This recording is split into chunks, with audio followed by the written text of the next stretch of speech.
Thank you all very much for today's virtual leadership seminar. I'm sure today's going to be a wonderful one. And tell your colleagues, those who are yet to join, though we are streaming on our Facebook page. And in this section, we equally be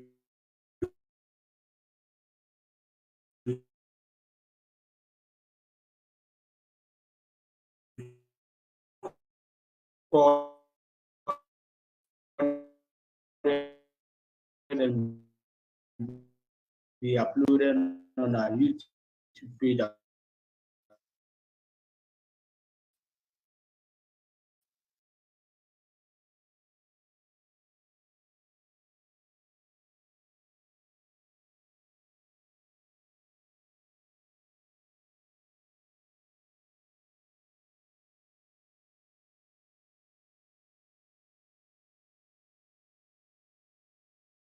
And entrepreneurship sometimes.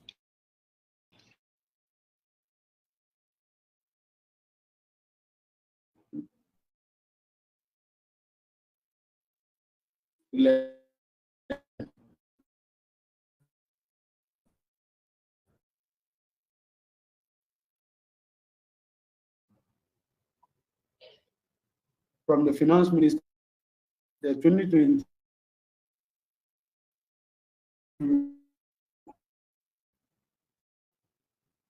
as well as the private sector recruitment also comes, but with fewer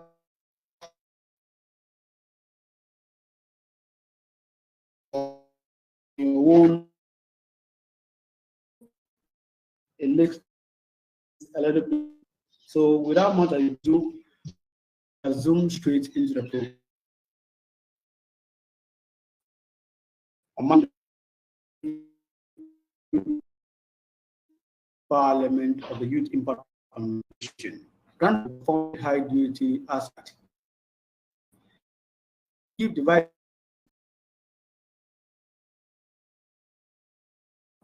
vision. Bless them, all those who make this a living reality are people that they will of Ghana, Africa, and all that. Amen. So there's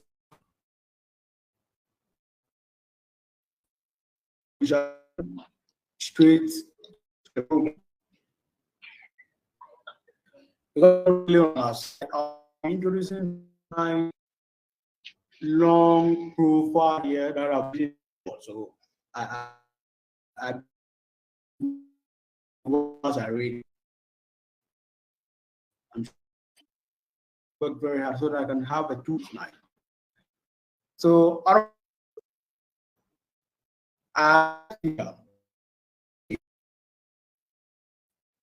Mr. Kofi Deque. Thank you very much, sir. We are all glad to hear from you, and thank you so much for joining this platform and to give us all this information we really need to hear. As I've already discussed with you, when you are free, maybe after you have dealt with some important activities in your life, you'd attend to us. So we'll be waiting patiently to hear your actual presentation, which will be later scheduled during the year. So we'll be waiting patiently for that. Yes, I'm ready for that. I'll be ready for that. Yes, please. Thank you so much for the opportunity. Yeah. My colleague and seniors is actually 7:10, and I'm contemplating whether or not we should keep on waiting for our guest speaker or we should reschedule this event. So I want to seek your kind views before we take a decision. How do you think? Should we still try to reach out to our guest speaker or we should reschedule the entire event?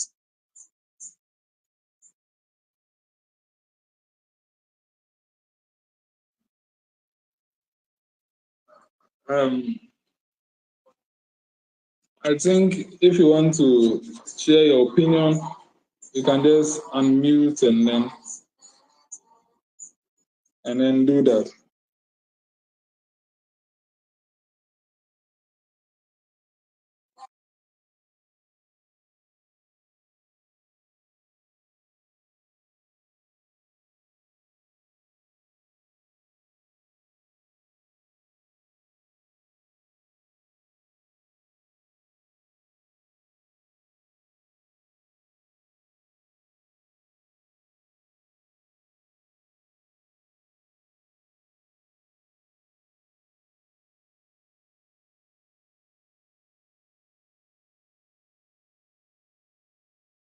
I tried reaching out to Mr. Deque, and I think he was trying to join, but Google Meet has some kind of I think bug or defect that when you mistakenly log out of technicalities, network technicalities, it just does not sign you in again. And I think that is a situation that is worrying him. I don't know whether we can at least give him up to 7:20. If he's still not able to join, then we'll close this session.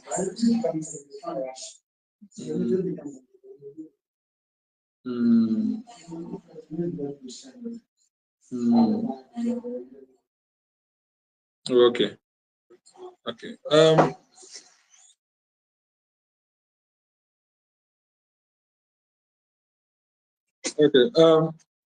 I just had a deliberation.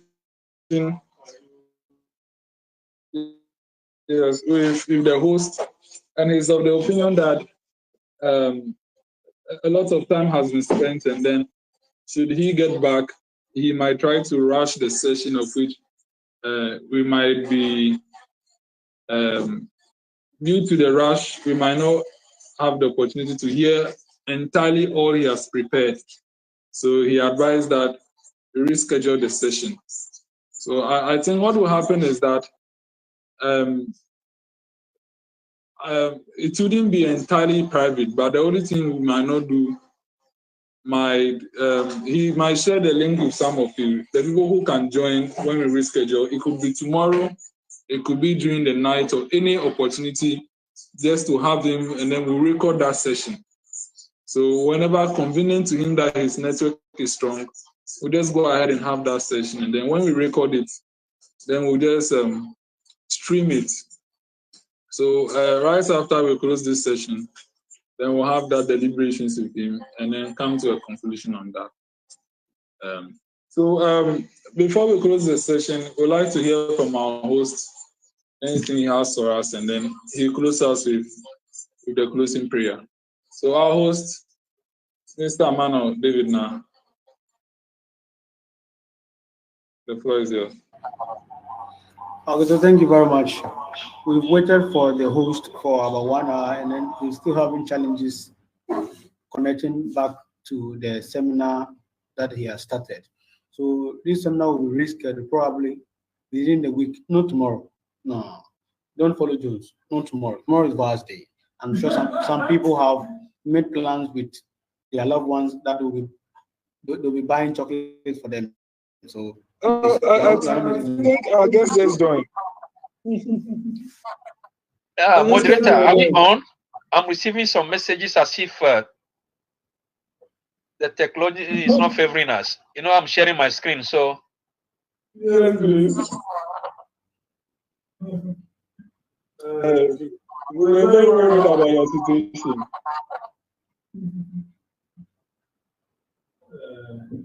David, are we on? Yeah, we are on. We nearly closed. We nearly rescheduled the meeting. Hello. Hello. Yeah, are you with me? Yeah, I'm with you. A lot just left the meeting. So we were just contemplating on whether we reschedule so that we have time. Okay, what has happened? What is the cause? No, because you left before, because we're having the challenges in connecting to the meeting. majority of people who joined left the meeting. But if it will not be of a problem, we can recall back them so that we can continue from where we left. And this happened so for some time. I'm sharing my screen, and it's like I receive a message that technology is not favoring. Okay. Well, so left me alone. If you are ready to continue, we'll proceed, because you have prepared a lot, and then you are someone who is equally busy. So if you are ready to proceed, you just need to start from page 1 for us, and then we'll proceed. We'll just announce to our colleagues that you are back online, then we'll proceed. Yes, please. Okay. It means that you lost me for some time now. We lost you for almost 1 hour. So since the beginning? Yes, since the beginning. And my attention was not drawn, or is the network? Yeah, I'm sure the network. John's tried reaching you. It was not coming through. You could have just reached me on the phone. My friends are just reaching me on the phone. That's why I also left the phone just by myself. Just want to check something, and I saw that. Well, I actually saw sometimes. Yes, I called sometimes. Yes, but the question now is, since you are prepared, let's proceed with your session. You just need to start from page 1 again, and then we'll have a two session. Yes. Okay, so we should proceed. Yes, please. Okay. Then if there's any hitchy because I'm sharing the screen, then you have to let me know through any means possible. Oh, okay. Okay, so we go back to slide 1. Yes. Yes, please.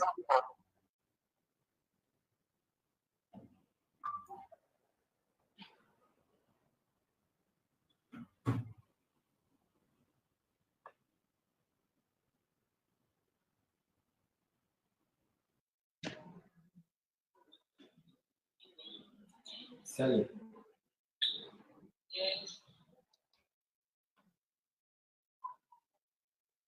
Just a minute.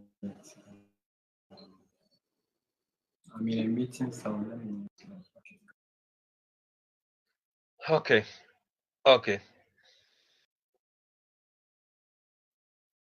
Thank you very much. I want to welcome you to this section, and this is technology's negative side. So we are in life shows us always two faces.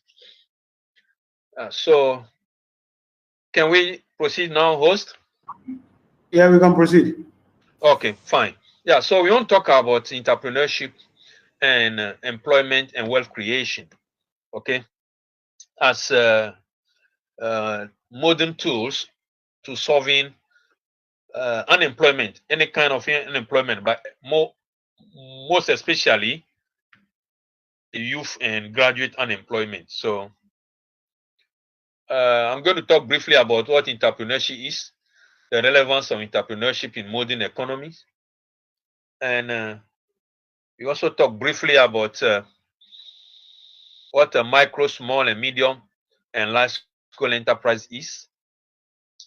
We also talk briefly about the way forward for Ghana if you want to solve youth and graduate unemployment.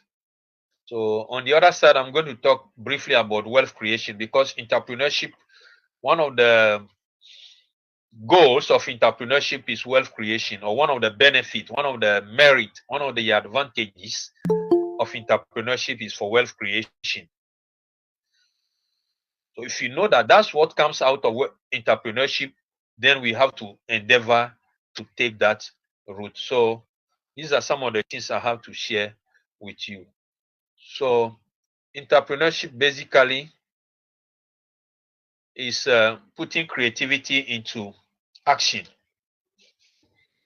Putting creativity into action. And by creativity, we mean thinking differently. Thinking differently, not different thoughts. No, creativity means thinking differently, but not thinking different thoughts. Different approach of solving things. So entrepreneurship is one. So it has something to do with the mind or the mindset. It has something to do with vision, something to do with imagination, something to do with innovation, something to do with thinking outside the box or totally thinking without a box. It has something to do with inspiration, an inner inspiration. It has something to do with a novel idea, a totally new idea. Nobody ever did it. It has never happened. Nobody has ever attempted it. You are bringing it out as something new. Then you have the entrepreneurial spirit. So it's about thinking. The whole of entrepreneurship literature revolves about thinking creatively, thinking innovatively, thinking imaginatively, thinking without any reference. A new make it with Paul. Who has ever done it? Who has ever, where are you bringing this from? Is it a new thing? Yeah, you say it's a new thing. That's it. So it's about thinking outside the box. It's about thinking, taking a new perspective. It's about thinking differently, thinking imaginatively, thinking innovatively, thinking artistically. Artists bring something new. It was not there. Bring a carving out of a stone, of drawing. They bring something out. It's a creative endeavor. So define entrepreneurship as taking a business idea and converting it into an ideal business, from an idea to an ideal, an abstract idea to an ideal business. That's entrepreneurship. In other words, you can also define it as identifying a problem, a need in your community, in your society, and trying to fulfill that need. Fill it with a solution. Bring in a new way of doing things, of solving problems, of resolving conflict, resolving needs, adding to. So that's it. But it has something called the risk. It's not the risk factor. It has something needs to be sacrificed. So it is a novel idea or an improved old idea, a totally new thing, or something that was there but improve it. Typewriter was there, but we have now a keyboard. Writing letter was there, but we have now email. Landline telephone was there. We have mobile phone now. You go to a shop to buy. Now we're buying online. Home delivery. Formerly, you send somebody to go and get a thing for you in another shop. Now you can just call the shop. They will send a thing to you through the delivery modes. Yeah, so all this in bringing something new into the environment. So according to Global Entrepreneurship Monitor, entrepreneurship is the best private vehicle, not public or civil vehicle, to turn around and improve the economic health of every community, every society, every nation. Yeah, so entrepreneurship is the vehicle, a private vehicle that can change things around. We also have intrapreneurship that is found in public and civil settings. So entrepreneurship has one of the key advantages: job creation. In America, 55,000 new jobs are created every month, according to Kaufman Foundation. I don't know how many we create every day in Ghana. Data statistics are so sketchy. Over 17 million non-farm firms in the US employ over 99% of all employees.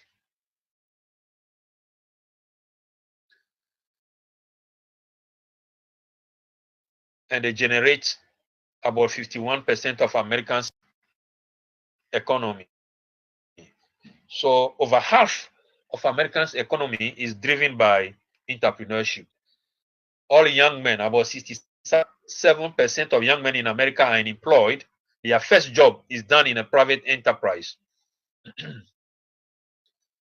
Joseph Chumpinta defined creativity, entrepreneurship as creativity. He called it in the literature the creative destruction. So when you bring something to destroy something old, you have brought creativity, you have used entrepreneurial spirit. In America, 55% of all innovation are driven by small enterprises. Globally, 97% of US exports are from small and medium scale enterprises employing more than 500 employees. Out of those SMEs, over two-thirds employ less than 20 people. Two-thirds employ less than 20 people. You can just imagine that. Today we have something in America we call Fortune 500. We call them the blue chip. The top 500 companies based on annual turnover were once micro and small enterprises. Today they are blue chip.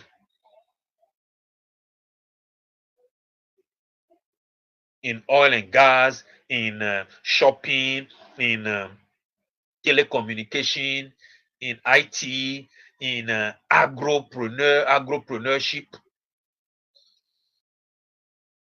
Now they are the multinational today.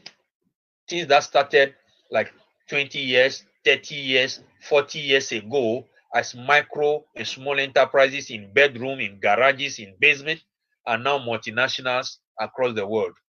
The secret of that is the entrepreneurial spirit.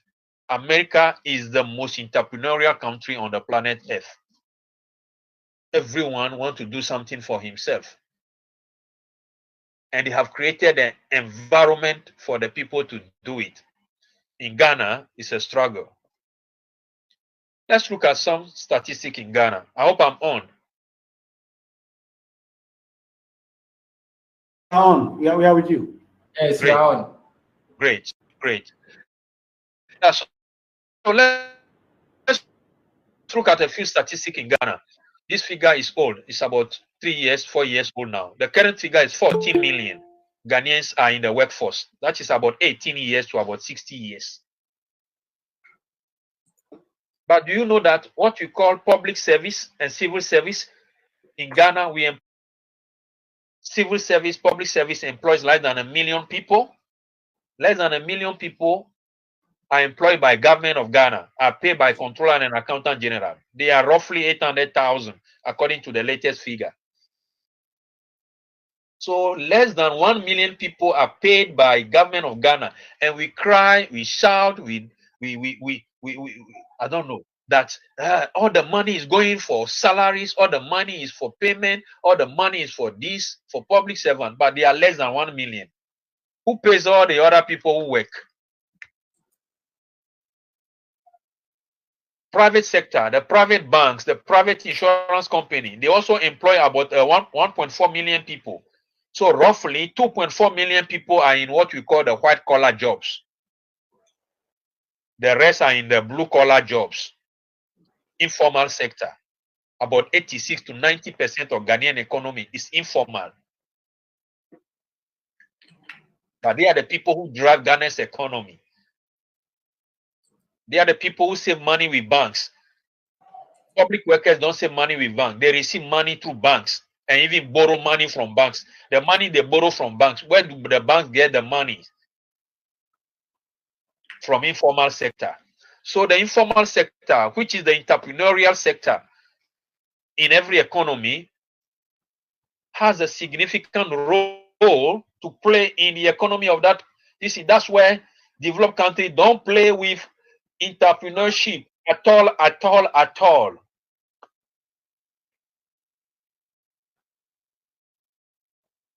They save money with bank. They invest their money in instruments which become capital, which become money that they borrow to other people, other businesses, other enterprises.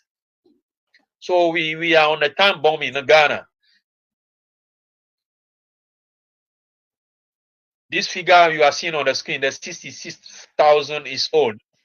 Those people doing national service now are 115,240. The current national service people from November. The last year they were 110. The other year they were 86,000. The 13 public universities and the 51 private universities and colleges and institutes in this country produce over 115,000 graduates every year. And out of that, less than 10,000 of them are employed annually by both civil service, public service, and private sector. So we are sitting on a time bomb. These are some of the quotes from big men, big economists in Ghana. Bob Waten is a labor economist with the University of Ghana, Legon. This quote is over 10 years now. He said most of the graduates will not get a job after finishing school.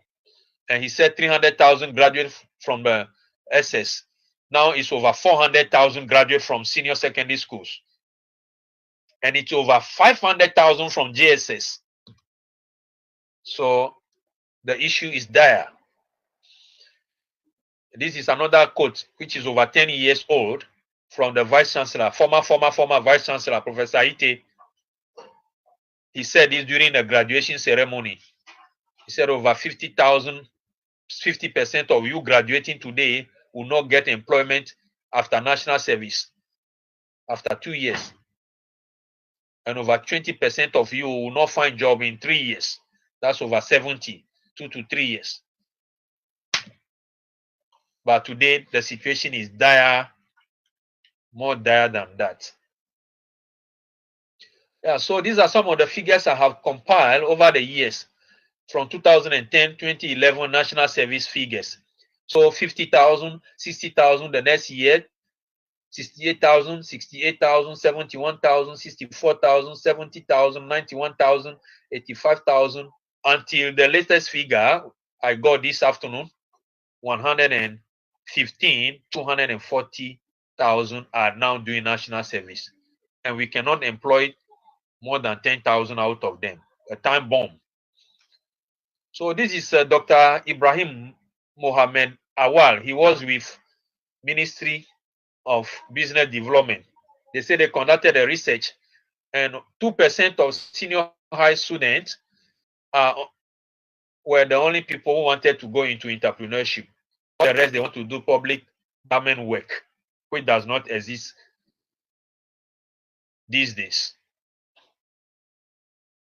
So as I said, over 120,000. We are using this figure because the training colleges don't form part of these figures we have compiled earlier. The training colleges are over 9,000 every year.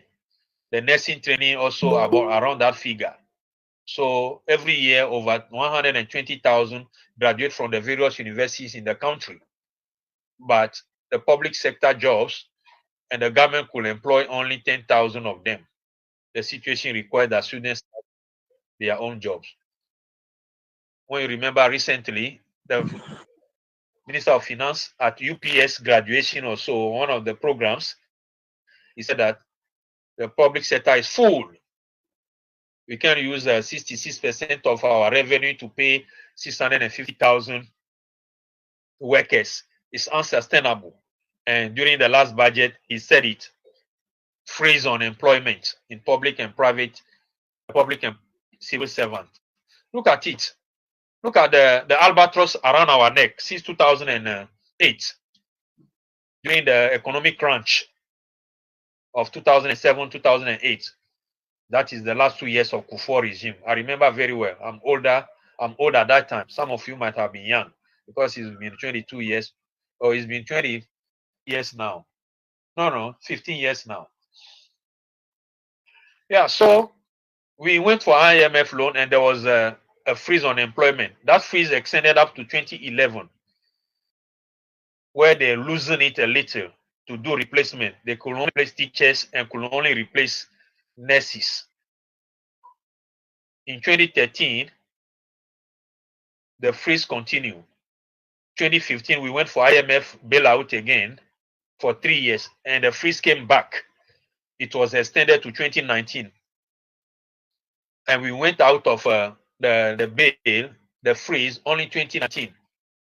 By 2020, the economy started showing signs of what? And 2022, we went to IMF again. A crazy country, and young men, this is a crazy country. It's a country that doesn't have a bearing, doesn't have a direction, doesn't know where we're going.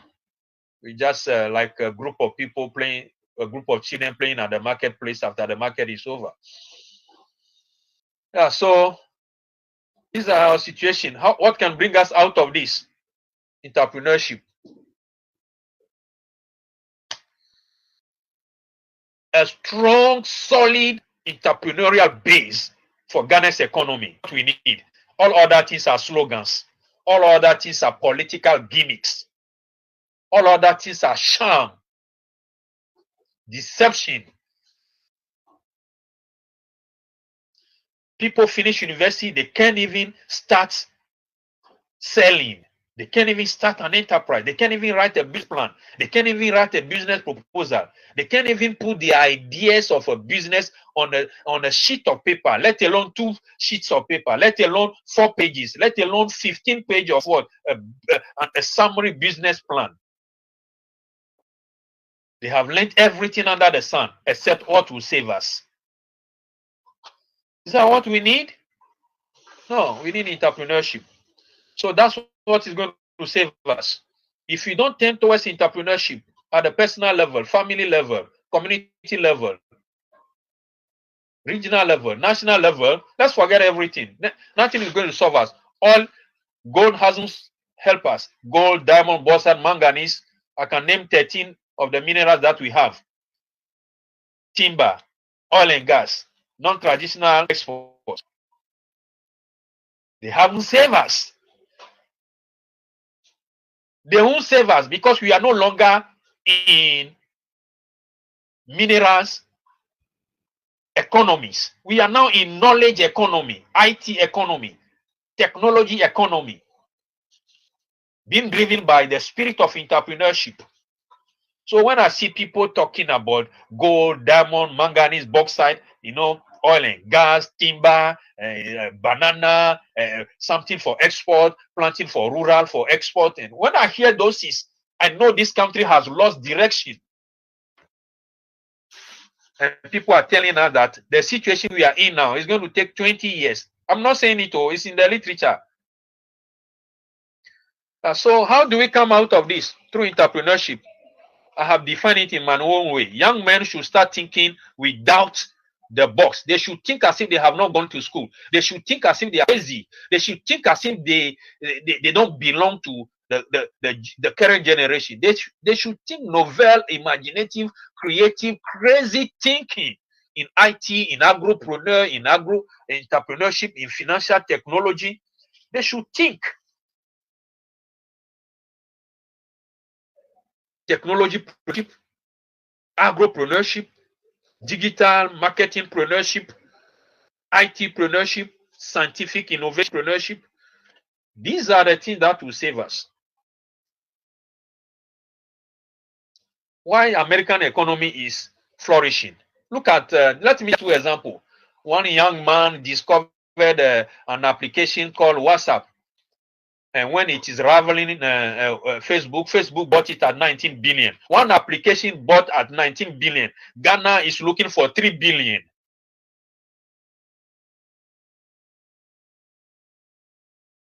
Together, We are sharing ideas. So this is not politics. Recently, Elon Musk bought Twitter at 44 billion. Guys looking for 3 billion. I wish Elon Musk could just give us 3 billion and 4 billion and say, don't go there. Somebody's idea, Twitter, just a social account. You go and post 120 character right up there with a small video or something. He sold it 44. Look at the Google boys, search engine. They created a search engine. They were roommates. They wanted to go to the library and look for books to read. And somebody said, can all the books in the world be put on the internet, that in your room you can just search the book, search the knowledge, search the literature, search the article, search the publication you want? And they created the search engine called Google. Today, each one of them owes not less than 25 billion. Sergey Brin and I think Larry Page or so. I'm trying to forget about some of these young men's names.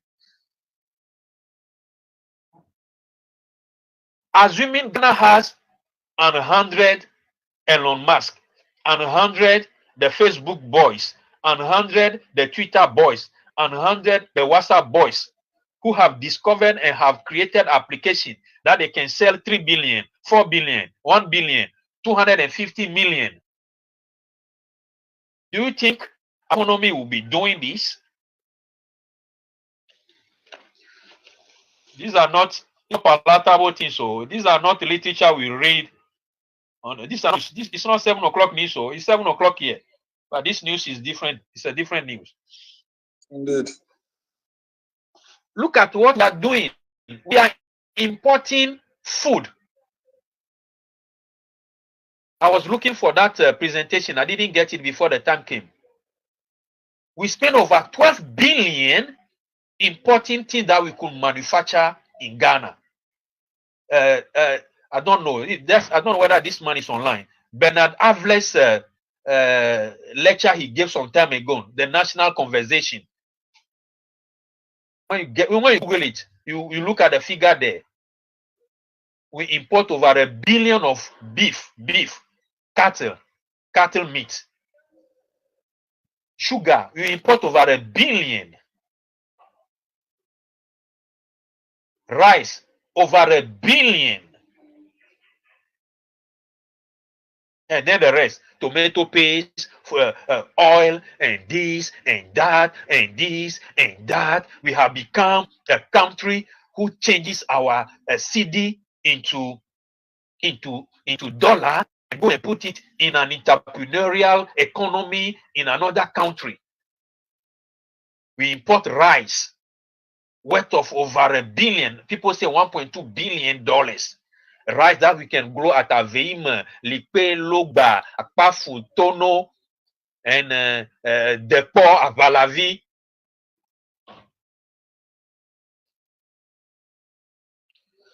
Let's move on.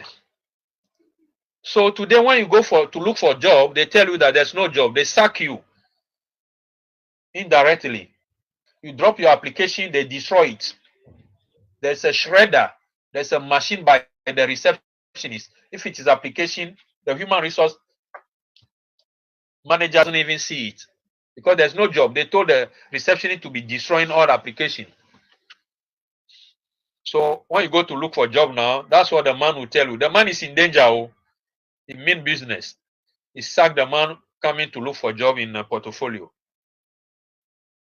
I hope all of us are conversant with this 9-dot puzzle, we call it.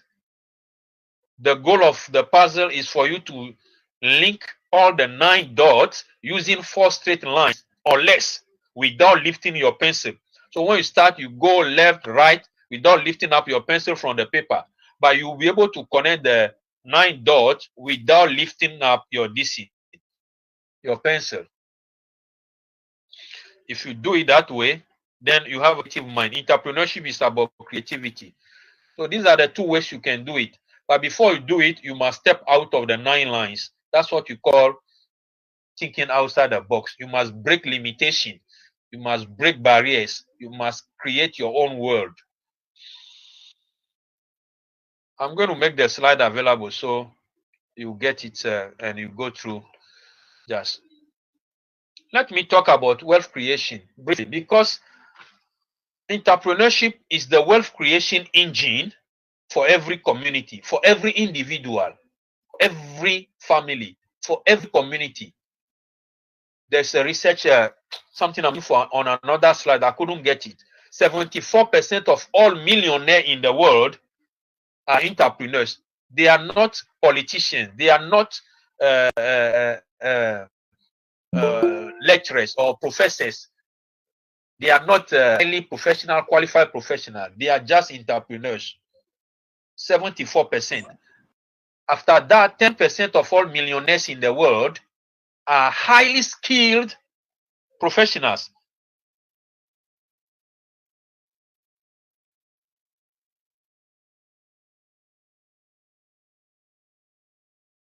West, National Aeronautic and Space, those people, they are the people who constitute the 10% of all millionaires in the world. The next category, which is 5%, are the showbiz people, showbiz. That is entertainers, filmmakers, boxers, footballers, cinema people, film directors, and the remaining 5% or so is for people who struggle and make it. Those who inherit wealth, who have added to what they have inherited, etc., etc. So I want to take the time to tell you a little about wealth creation, because that's what entrepreneurship does. So if a country is not entrepreneurial, forget about wealth creation. If a country doesn't produce a large number of entrepreneurs, forget about that country becoming wealthy. They will go borrowing like Ghana. So I don't want to this in boggle your mind. These are some of the things we share in real seminars when we want to provoke people. So I don't want to provoke you. So if you don't have enough money under you for this thing, you are not rich. If you don't take holiday, you are not rich. But let me say how we do it here. So I want to dwell on this screen. He's called John Rockefeller. People say up to today is the wealthiest man in history. He dealt in iron business. He was an entrepreneur in iron business. And Andrew Carnegie, we also know him. Henry Ford, we know him. Alfred Nobel, we know him. Steve Jobs, we know him, and all others. Hewlett Packard, Warren Buffett, Carlos Slim, Michael Dell, Richard Branson, Bill Gates, Mo Ibrahim, and even Bill Clinton. He wasn't rich because he was once a president. He was rich because he and the wife were businessmen. So these people created trust, foundation, NGOs in their name. And today, they are the people driving social causes, social welfare, social this in the world. Bill Gates Foundation, Bill Clinton Foundation, Rockefeller Foundation, Andrew Carnegie Foundation, Henry Ford Foundation, Nobel Prize for Alfred Nobel, Steve Jobs, Hewlett Packard Foundation, and Linda.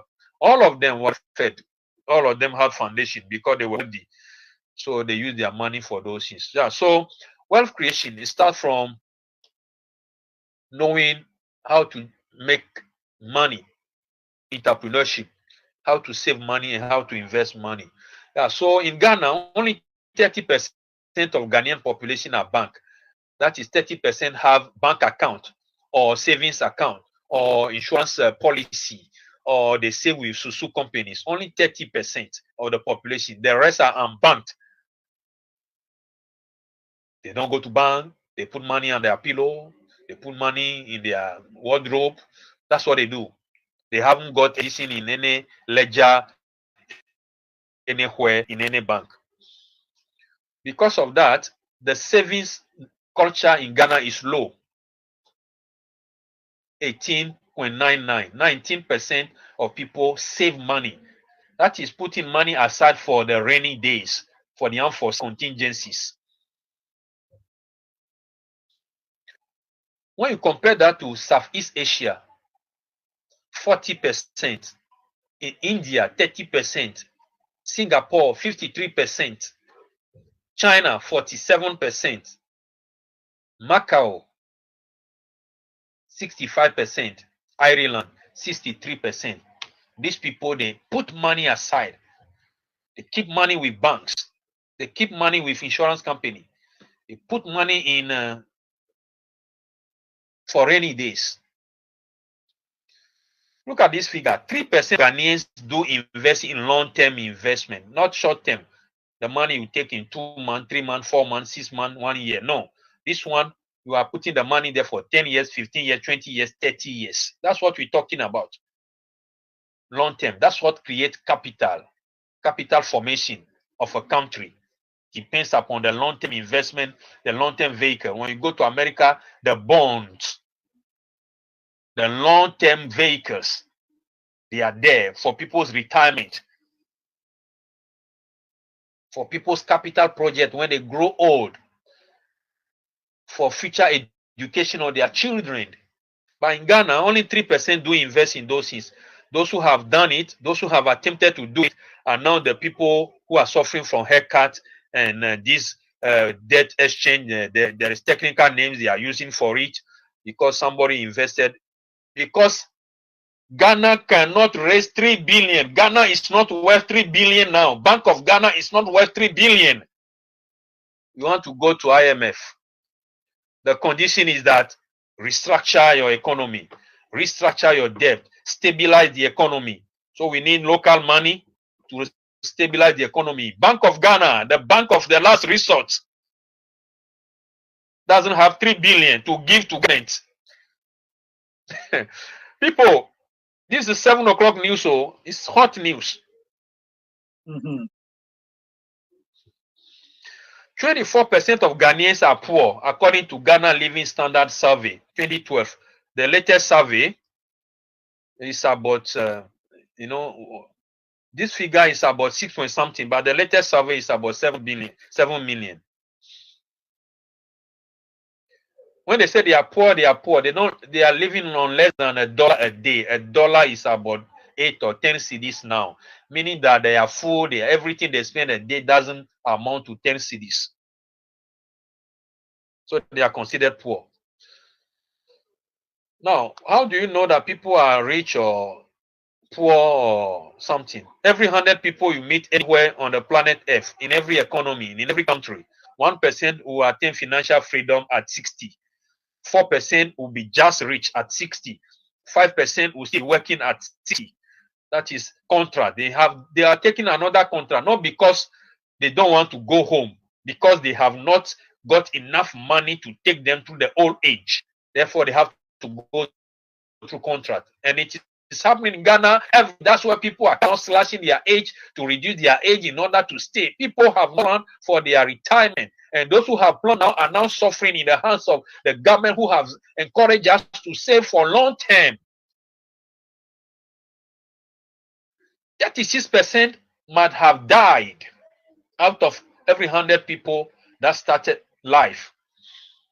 And 54% will be poor. They'll be dependent, they will be broke, and they'll be dependent on government welfare, church welfare, and personal and corporate welfare packages. There are 2 ways that take us to wealth creation, millionaire journey. To save 1 million or 2 million or 3 million or even $1 billion in your lifetime. There are 2 ways that will take us there. One is a long route and the other one is a short route. Let me talk about the long route. It is very long, but it's safer. It can take 15 to 35 years to come to the end of it, to achieve what you want to achieve. It's never easy. It's never easily loved. People don't love it. They say it's too long. 15 years after quick fix. System, quick money, quick fixes. Get rich quick. Therefore, there are schemes and scams. Iram, R5, NDK, US tilapia, safe tilapia, Eco Brigade, something brigade. This bank will come, this financial service will come. People will collect money from people and vamoose. Request discipline and patience before you reach it. The short route is a fast one, quick, but it's riskier. It can take just 5 years. That's why you see young men, 5 years, they drive cars, building here and there. People never question it.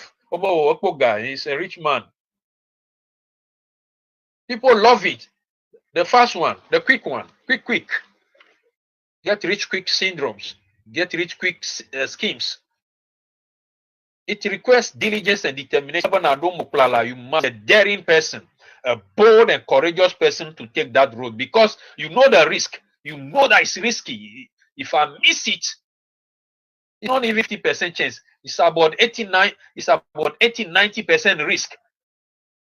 10% so, but they want to take it. If I miss it, that's why many young men being crazy on our street now. Young men who are losing their lives, gone too soon, and we go and gather, and we don't know what they did.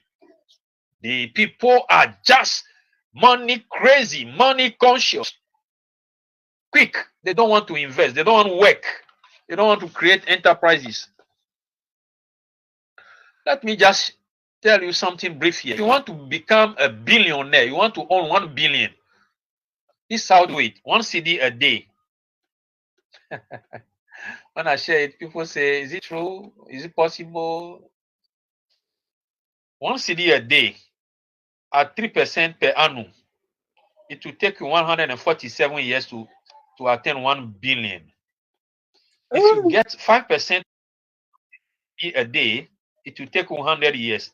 If you earn 10% interest on 1 CD a day, 30 CDs a month, 365 CDs saving on investment, attracting 10%, you will do it in 56 years.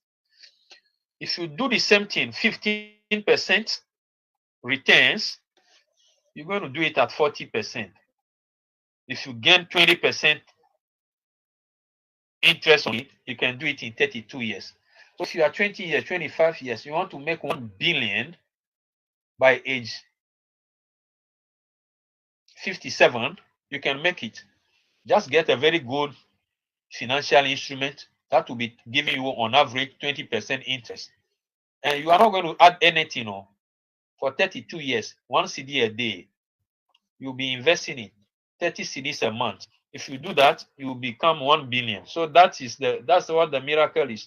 It takes 1 CD a day, 30 CDs a month, 365 make 1 billion in 32 years at 20%, 147 years at 3%, and what lies in between. But this is the secret. Young men, listen very carefully. If you can do it, if you want to do it very fast, then you should be increasing your contribution 10% every year. So first year, 1 CD. Second year, 1 CD, 10 pesos. Third year, maybe 1 CD, 15 pesos. Fourth year, maybe 1 CD, 25 pesos. 6 years, 1 CD, 70 pesos. 10 years, maybe 2 CDs. 15 years, maybe 3 CDs. If you do it that way, you're going to achieve the same result only between 15 to 20 years instead of 32 years, where you're not going to increase the daily investment. I want to get a thumb up. Are you all there? Everybody should say yeah. Yeah, we are here. Yeah, we are here. Great. Yeah, so that is the miracle of investment. People know it, and that's what they do. Americans know it. Chinese know it. Israelis know it. Singaporeans know it. These are countries that do not borrow money from IMF. Their own people invest money in their local. They trust the local economy. They trust the local players. and you dare not misbehave in Singapore with people's money, they will hang you. They will inject you lethal injection. They will electrocute you. They will fire you. Singapore doesn't play with moral rectitude. You play, they hang you. The next person learns a lesson, and when he is there, he does it well. Amona jogadari miava jogamoshi ashiplega Ghana. Don't see newsman. Then people will be doing politics with it. They hang you. You do it in China, they hang you. You do it in Japan, they hang you. You do it in India, they fire, take you to firing squad. That's where those economies, people are safe, because they want that money to become the capital for investment, for reinvestment, for businesses, for young enterprise to have money and start their enterprises. But in Ghana here, people do it and go away scot-free. Albert Einstein said that the most powerful power in the universe is the power of the compound interest. So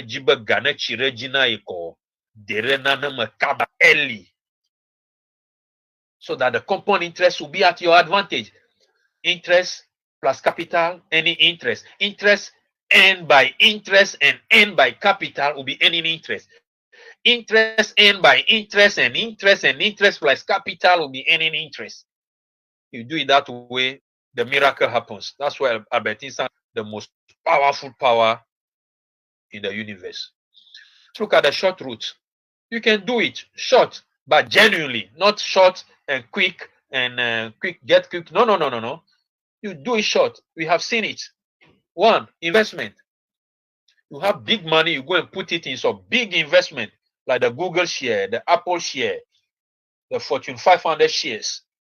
You buy bond, you buy market and financial instruments, certificate of deposit, hard currencies. You can be changing dollars, keeping dollars, dollar grows. You can be buying precious metals and stocking them. The price go up quickly. You make money quickly. You invest in real estate. You buy land, like Joshua Viglo's father. And Jones Viglo's father, rather. Jones is here, so let me mention Jones. Yeah, you buy land, buy real estate, buy land property, develop them, keep them for a long time, develop them, sell them. Own a business, create your own business. Go into marketing of other people's business or other people's products and services or ideas. Today, the internet has become the biggest market in the world. It's a trillion market. Every day, selling and buying, shopping and e-commerce, e-trading on the internet is into trillion of dollars. So do something like that, and you get wealthy quickly. Why people don't get wealthy? They don't decide to get wealthy, so nothing happens to them. In Ghana, when you are talking about wealth, people say, "Oh, yaku agla gari ha, God will provide." I'm not saying God will not provide, though. God will provide through what you have today. That's why God is say save 10% for Him, and you yourself you can't give and not give to yourself. So when you give 10% to God, you give 10% to your old age, because the energy you are using to work today, that energy will not be there. So you save 10% for future. Invest it in long-term vehicles. You will use that one and live a happy life and die and go to your creator. But when you chop all, like Ghanaians do, they chop the seed, they chop the harvest, they chop the seed for the next harvest, for the next planting season. And they go borrowing. Workers borrow, individuals borrow, nations borrow, Ministry of Finance borrow, Bank of Ghana borrow. They don't delay gratification. Ghanaians don't want to delay gratification. Everything, joy, party, drinking, big house, big dining hall, big sitting room, big screen, big equipment, big appliances, big things. People don't want to procrastinate. They don't want to delay. People procrastinate. Another way, when I'm 30, I will start saving. When they double my salary, I'll start saving. When I receive the next increment, I'll start saving. Some other time. There's no time called some other time. The only time is today. That's why it's called today. It's present. It's a gift. People never think long term. If you are talking about investment 10, 15, 20, 35 years ago, for 30 years. They don't think long term. Ghanaians don't think long term. When we were mining gold, we were not thinking about 2023. When we were drilling oil, we were not thinking about to save all the money. Kaba, oil money has come. Oil money has come. When we say no, people say, hey, who are you? Do you have PhD in economics? When we talk, people ask whether we have PhD in economics. Those people who have the PhD in economics are running the economics aground. Financial intelligence, financial literacy, it's not about PhD. The economic advisors to the minister, the economic advisors, the technical economic advisors to the president, they are all PhD holders. Look at where they have brought Ghana's economy. When we started drilling oil, some of us said, don't touch the money. They say, you crazy. And we say, we're not crazy. We're looking at future. They say, no, the future will take care of itself. We discover more oil. We discover more gold. We discover more manganese. More money will come. The money hasn't come. We are a crazy nation. These are the terms I'm not using. Body behaves the way we are behaving as a country. You go to Togo here. Togo here, they don't behave like the way we're behaving here in Ghana. You go a little beyond Togo, Benin, they don't behave the way we behave here in Ghana. You cross the border to Burkina Faso, they don't behave the way we behave here in Ghana. A country of crazy clothes, entertainers, and jokers, big ones. Go to Cote d'Ivoire, Alassane Ouattara's Cote d'Ivoire. The way they are doing their